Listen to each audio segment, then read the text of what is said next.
ভাই আসসালামু আলাইকুম। ওয়ালাইকুম আসসালাম ভাই। আপনার নামটা কি ভাই? আমার নাম জাকির হোসেন টিটো। আব্দুলপুর থেকে বলছি। এটা হলো আব্দুলপুর। আব্দুলপুর, যশোর কোতোয়ালি। যশোর সদর উপজেলার মধ্যে। হ্যাঁ, যশোর সদর উপজেলার ভিতরে। আর ইউনিয়ন হলো চুরমনকাঠি। চূড়ামনকাঠি। আচ্ছা। আমরা এখানে দেখতে পাচ্ছি বিশাল জায়গা জুড়ে সবজি বেড। মূলত এখানে কি কি সবজির চারা উৎপাদন করা হয়? এখানে আমাদের সবজি চারা মূলত পাতাকপি, ফুলকপি, টমেটো, বেগুন, ওলকপি, শালগম আরো অন্যান্য চারাও পাওয়া যায়। লাউ, মিষ্টি কুমড়া এগুলো পাওয়া যায়। আচ্ছা, এটা কি শুধু শীতকালীন? এগুলো এইখানে শুধু শীতকালীন সবজি চারাই পাওয়া যায়। তার মানে শীতকালে যে সবজির চারাগুলো লাগানো হবে সেগুলো এখন সব চারা তৈরির কাজ শুরু হয়েছে। এর আগে আরো ২ মাস আগের থেকে আমরা চারা, গত যে ২ মাস গত হয়ে গেছে, তার আগের থেকে আমরা চারা বিক্রি করছি বা উৎপাদন করছি। ও মানে চারা বিক্রিও করছেন এখন? হ্যাঁ, হ্যাঁ। এগুলো শেষ হয়ে গেছে। আমাদের এখানে ৩ টে লাইনের চারা শেষ হয়ে গেছে। ওগুলো কি আগাম জাতের? আ আগাম জাতেরই পাতাকপি, ফুলকপি। পাতাকপি, ফুলকপি যেগুলো আমরা শীতের আগাম, আসতে আগাম। আসতে বাজারে যে হ্যাঁ, সবজিগুলো দেখবো এখন উঠছে এরকম সবজি চারা আমরা মার্কেটে বিক্রি করেছি। বিক্রি করেছেন হ্যাঁ। অলরেডি। আর এখন দেখছি নতুন করে বেড তৈরি হচ্ছে। এগুলো কি হবে? এটাও শীতে হবে। এটাও শীতে হবে? ওই একই জাত, ওইটা আগে হবে। কিছুটা আছে জাত আছে একটু শীতে, বেশি শীত হলে যেটা ভালো হয় সেটা এখন ফেলা হচ্ছে বীজ। সচরাচর এত বিশাল জায়গা জুড়ে সবজি চারা উৎপাদন দেখা যায় না, হ্যাঁ? তো এইটা কি কোনো একক মালিকানার অধীনে আছে নাকি? এখানে আমাদের মোট ৭০ জন চাষি এই চারা উৎপাদন, নার্সারি আছে ৭০ জন চাষি। আচ্ছা, এখানে ৭০ জন চাষি বিভিন্ন প্রকার বিভিন্নভাবে চারা উৎপাদন করে থাকে। একজনের সিড বেড আলাদা আলাদা। কিন্তু সবাই পাশাপাশি একই ভাবে চাষ করে। চাষ করে। তার মানে এটা একক মালিকানাধীন না। না, না। আচ্ছা, খুবই সুন্দর ব্যাপার। গ্রীষ্মকালীন কোনো চারা কি উৎপাদন হয়? গ্রীষ্মকালীন এখানে চারা উৎপাদন হয় না, এখানে সবজি হয়। মানে তখন আর বেড থাকে না? না, না, তখন এই বেডগুলো থাকে না, তখন সবজি চাষ হয় এখানে। সবজি চাষ শুরু হ্যাঁ। হয়। তার মানে শীতকালের এই চারার কাজগুলো হয়ে গেলে হুম। তখন হচ্ছে যে আপনারা এই বেড আবার ভেঙে দেবেন। বেড আমরা লাঙল দিয়ে চষে, ট্রাক্টরের লাঙল দিয়ে চষে সুন্দর করে আমরা অন্য সবজিতে যাই। কেউ লাবি পাতাকপি তৈরি করে, ফুলকপি করে, কেউ লাউ লাগায়। আচ্ছা, লাভ কেমন হয় আসলে এই চারার ব্যবসায় চারের ব্যবসায়? হয় মোটামুটি ভালোই হয়। আবহাওয়া ভালো হলে চারা ব্যবসাটা ভালো হয়। যদি রোদ বৃষ্টি হয় তাহলে আবহাওয়া ভালো, মানে রোদ বৃষ্টি হলে চারা বিক্রি হয় ভালো। আর যদি একটানা বৃষ্টি হয় তাহলে চারা ব্যবসা তেমন ভালো হয় না। আচ্ছা, রে কৃষকরাও লাগাতে পারে না, আমাকে চারাও মানে উৎপাদন যেভাবে করার প্রয়োজন সেভাবে আমরা করতে পারি না। করতে পারেন না। না, যে চারাটা আমাদের মনে করেন ২৫ থেকে ৩০ দিনই বেরোয় চলে যায়, সেই চারা আমাদের খেতে ১.৫ মাসও রাখা লাগে। তাহলে ওই জায়গায় যে আপনার ১৫ দিন ২০ দিন ওভার হয়ে যাচ্ছে, এতে তো সময় লস হয়ে যাচ্ছে। আচ্ছা, কৃষকরাও নিতে পারছে না, আমরাও হুম। বিক্রি করতে পারছি। আচ্ছা, এটা তো অনেক চারা। আপনারা বাজারজাত করেন কিভাবে? এখান থেকে বাজারে নিয়ে যান নাকি? এখানে সরাসরি কৃষকরাই আমাদের কাছে আসে। কেউ ফোনের মাধ্যমে আসে, কেউ সরাসরি কারোর মাধ্যম দিয়ে জায়গার ঠিকানা নিয়ে আসে, এভাবে আসে। তার মানে এই জায়গাটা পরিচিত অনেক। হ্যাঁ, আমরা কোথাও নিয়ে যাইনি ছাড়া।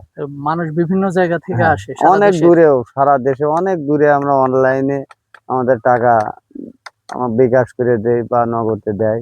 কুরিয়ারে পাঠায় দেন। আমরা ওই গাড়ির মাধ্যমে দিই। চারা ভালো থাকে হ্যাঁ, এতে? চারা থাকে, কোনো সমস্যা হয় না। চারা পানের মতো বের করে হুম। আমরা বাইরে পাঠাই দিই। আর যেইটা দেখা যাচ্ছে ঢাকা, চিটাগাং যায়, সেগুলো আমরা ওই কার্টুন আছে, কার্টুনে ভরে সুন্দর করে ব্যাগ করে আমরা ওইটা পাঠাই দিই। আচ্ছা। ঢাকা, চিটাগং বাদে আর কোথায়, কোথায় পাঠান? সারা বাংলাদেশেই কম বেশি যায়। বেশি যায় মেহেরপুর, চুয়াডাঙ্গা অঞ্চলেই বেশি যায়। মেহেরপুর, চুয়াডাঙ্গা। হ্যাঁ, এই অঞ্চলে তো সবজি বেশি হয়। হ্যাঁ, এই অঞ্চলেই বেশি যায়। এই কারণে আর বাদ চারাটাও এ বাকি বিষয়। অন্য অঞ্চলেও যায় একটু কম বেশ। আচ্ছা, তার মানে এই চারা নিয়ে আপনাদের কোথাও যাওয়া লাগে না। এখানেই না, সব না, না, আসে, আমরা কোথাও যাই না। এখান থেকেই নিয়ে যায়। হ্যাঁ। দারুণ ব্যাপার। তাহলে আশা করি এখান থেকে ভালো লাভে চারা বিক্রি করা যায়। যাক, মোটামুটি লাভ কম বেশি না হলে তো আমরা ব্যবসায় তো টিকে থাকবো প্রতি না। বছরই যেহেতু এটা হয়। করা হয়, হুম। তাই না? প্রতি বছরই করা হয়।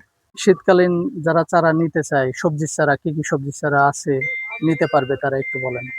শীতকালীন যারা সবজির চারা আমাদের কাছ থেকে নিতে চায়, বাঁধাকপি, ফুলকপি, টমেটো, ওলকপি, শালগম, এই ধরনের যত প্রকার সবজির চারা শীতকালীন হুম, সবসময় আমাদের আব্দুলপুর যশোর চৌমনকাঠি আসলেই পাওয়া যাবে। আচ্ছা, এইখানেও 60 থেকে 70 বিঘের চারা নার্সারি আছে। এটাই। টিটো ভাই আপনার এখানে ফুলকপির কি কি জাত আছে?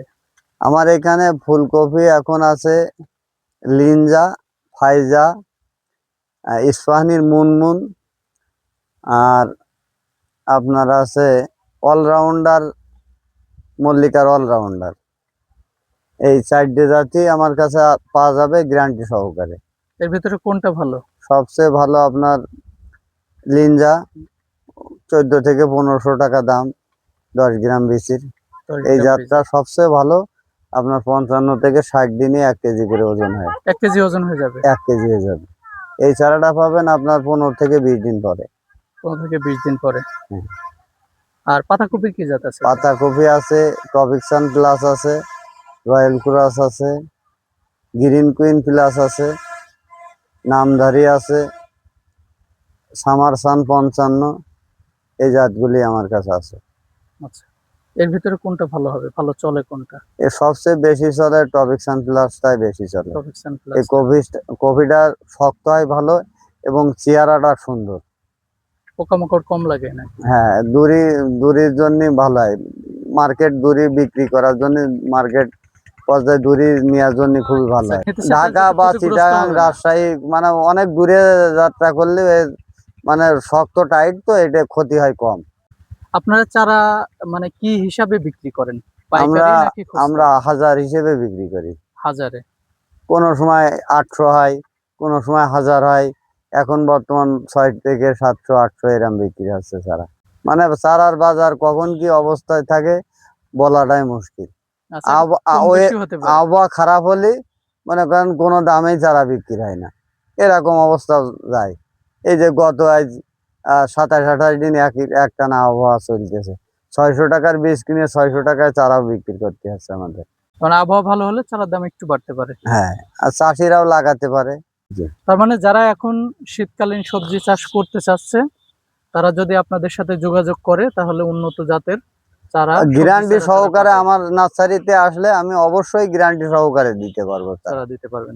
আচ্ছা, কেউ যদি ফোনে যোগাযোগ করতে চাই সেক্ষেত্রে মাধ্যম কি? সেক্ষেত্রে আমরা টাকা বিকাশ করলে তার যে ধরনের চারা নেই, যে জাতের কথা বলবে তার সেই জাতই দেওয়া হবে এবং সেই স্থানে পৌঁছায় দেওয়া হবে। আচ্ছা, এই ভিডিও দেখে যদি কেউ নিতে চায় তাহলে কিভাবে যোগাযোগ করবে আপনার আমার সাথে? নাম্বার দেবো নাম্বারটা একটু বলেন। 01718 846214। আচ্ছা, আরেকবার বলেন। 01718 846214। আচ্ছা, এই নাম্বারে যোগাযোগ করলে সঠিক জাত পাবে এবং সঠিক সময়ে জায়গায় পৌঁছায় যাবে। আচ্ছা, তাই ভাই অসংখ্য ধন্যবাদ আপনাকে এই গুরুত্বপূর্ণ তথ্যগুলো দেওয়ার জন্য।